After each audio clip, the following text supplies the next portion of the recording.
Sa akin, malaking tulong kasi ito lang talaga yung iniinom ko, hindi ako nainom ng ibang tubig.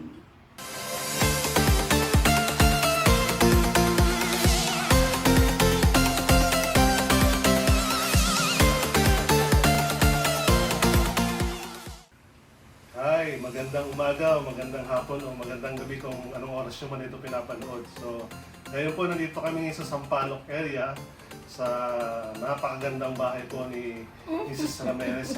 So, ngayon, tatanungin lang natin siya kung ano yung masasabi niya sa pag-invest niya nitong medical grade Japanese Kangen water machine na top of the line. So, hindi ito basta-basta. So, Ma'am Pe, ano po masasabi niyo ito nang nag-invest kayo nito at sa pamilya mo, sa health mo?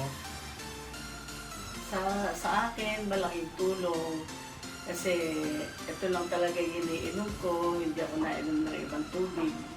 Wow. At hinahanap ko talaga yung malabong tubig eh.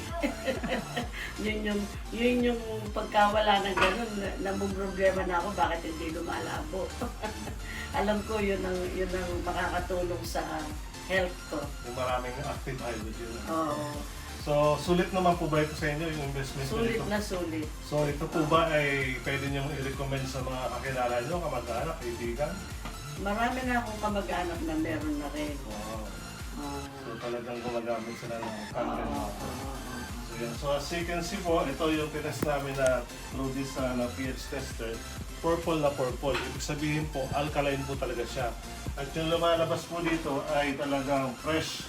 So, maganda po inumin nyo ito fresh kasi makukuha nyo yung benefits ng mga active hydrogen na maganda po sa kalusugan natin, lalo na kung may ina-address po tayo mga sakit, high blood, mataas na sugar.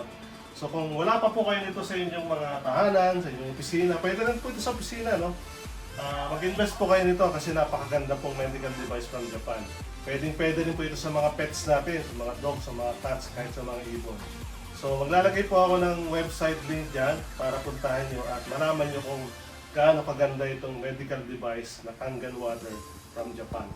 So yun po, God bless you po always and God bless ingat po po. kayo. Ingat po kayo. God bless po. Bye.